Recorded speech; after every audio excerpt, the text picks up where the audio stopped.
Sous le vernis, caresses et fissures. Les musées ne dorment pas, ils retiennent leur souffle.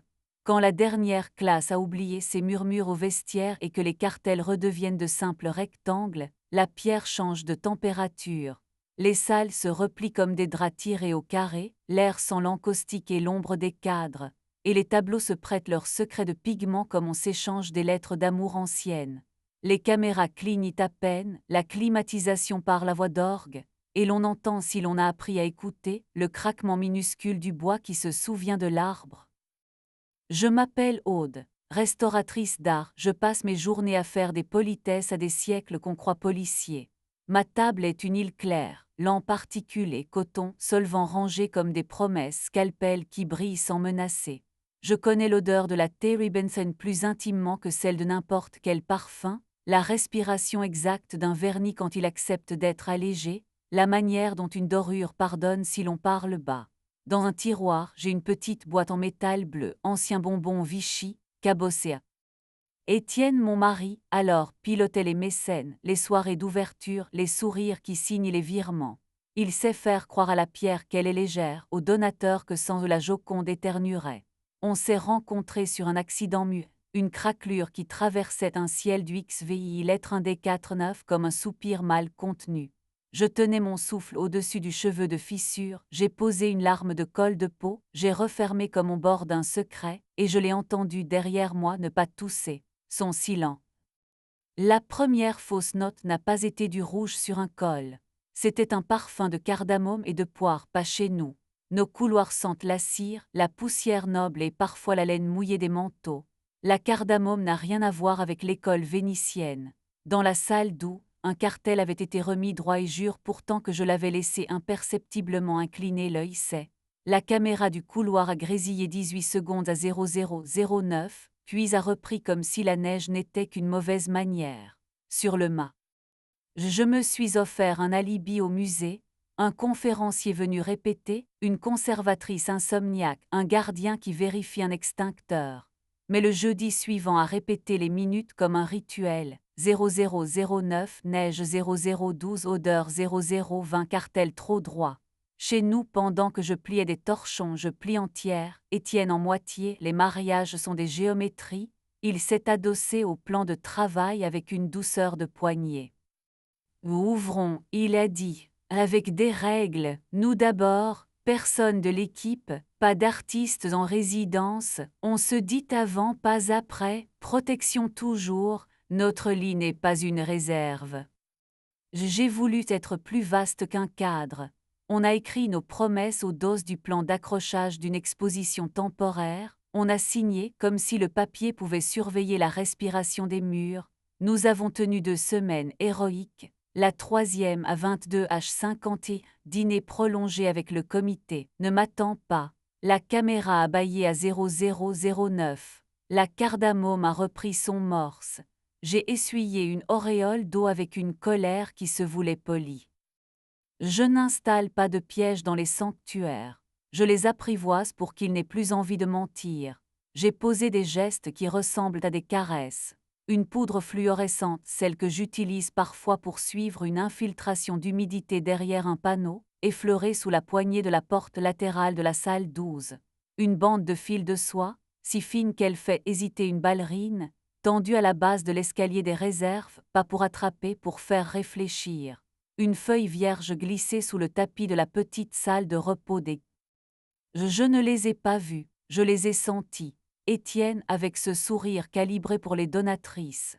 Elle derrière, inévitable Noémie Valade, écrivaine invitée pour un cycle de lecture intime. Sa voix avait un grain de soie qui se souvient de la forêt, son parfum expliquait ma cardamome. J'ai laissé la salle garder sa dignité, les tableaux n'avaient pas signé pour ça. Le lendemain, j'ai dit à Étienne que j'avais demandé avant. Il a acquiescé avec la docilité malheureuse de ceux qui savent la grammaire et préfèrent un autre temps. Les avocats ont déplacé nos prénoms jusqu'aux cases où ils dorment quand ils ne veulent plus être adossés. Nous nous sommes séparés sans gifler les lieux. Il a gardé ses tableaux de promesses, j'ai gardé mes scalpels, mon mug blanc tacheté de bleu, et ma manie de parler bas aux toiles comme à des animaux qui comprennent. Je dormais l'après-midi sur le petit canapé de l'atelier, un rouleau de coton sous la nuque, et me réveillais avec des rêves à motifs de craquelure. Il est arrivé comme arrivent ceux qui savent écouter les bâtiments. Massais, régisseur des collections, il parlait au cadre avec une main de luthier, aux caisses de transport comme à des berceaux. Il avait l'odeur de l'orange et de l'huile propre, et cette poussière de bois qui ressemble à un pardon. Son rire rassurait les charnières. Lequel de tes tableaux ment m'a-t-il demandé, un coin de sourire tourné vers mon chevalet. Une vierge à l'enfant. Elle veut être désirée partout là où la lumière ne lui a rien promis.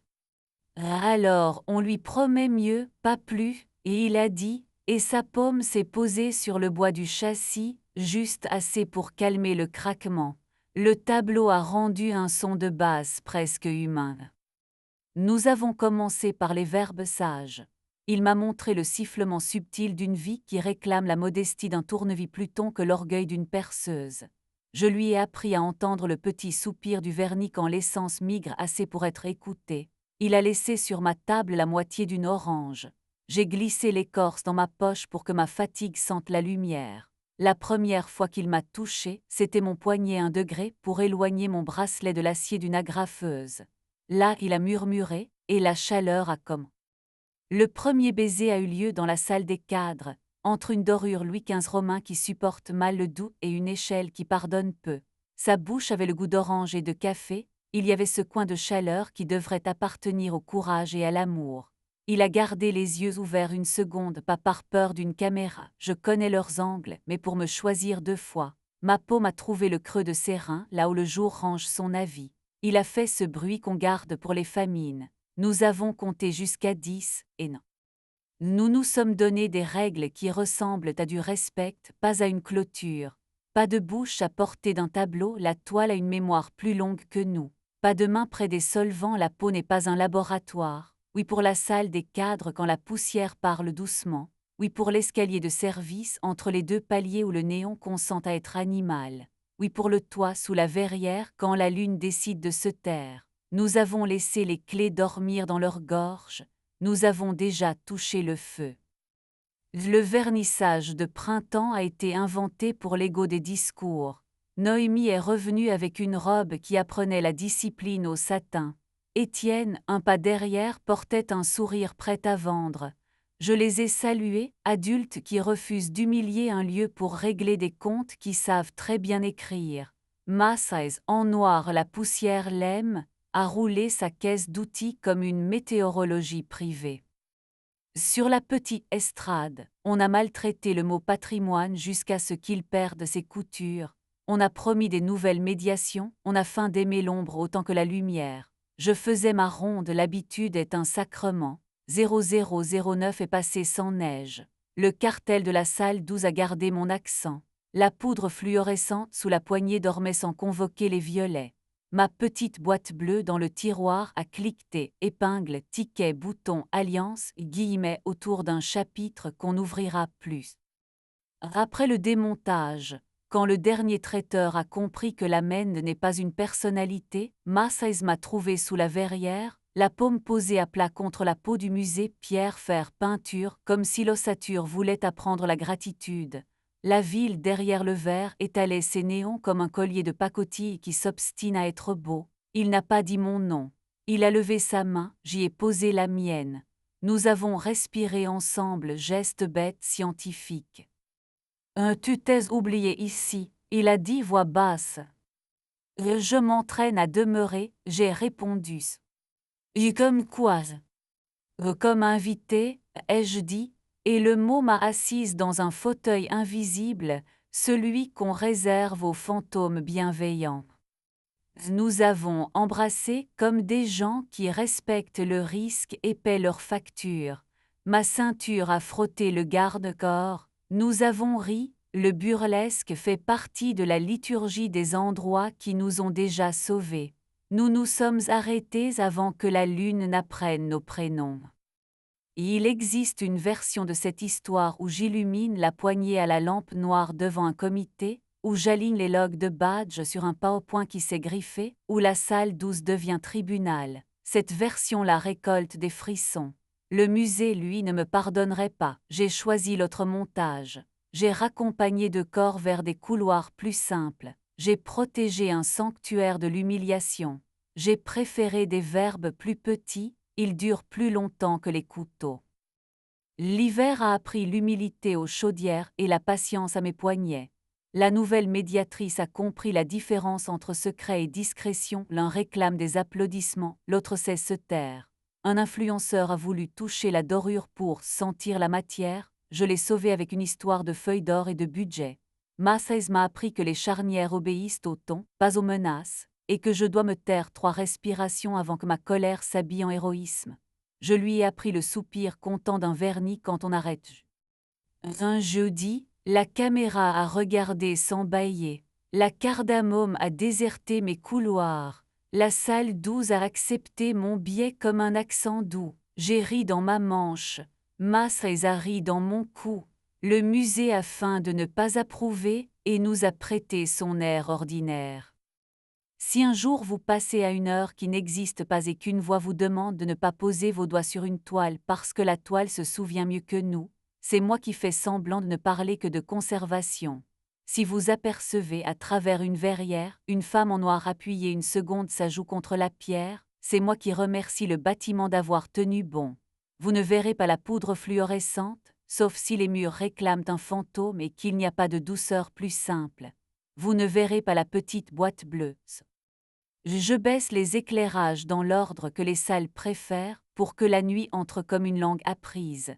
Le dernier projecteur rend sa braise. Massaise me vole ma minute propre parce qu'il peut, je la lui donne parce que cette règle a survécu au reste pour boire à la nuit. Nous descendons l'escalier de service, nos doigts mêlés, comme des voleurs honnêtes qui ont réparé plus qu'ils n'ont brisé. Dehors, la ville se mange dans ses vitrines noires. Dedans, des cadres vides décidant de nous faire confiance jusqu'au matin. Les musées ne dorment pas, ils retiennent leur souffle. Ils pardonnent lentement puis d'un coup quand on cesse de leur demander d'accueillir des scènes pour lesquelles ils n'ont pas auditionné.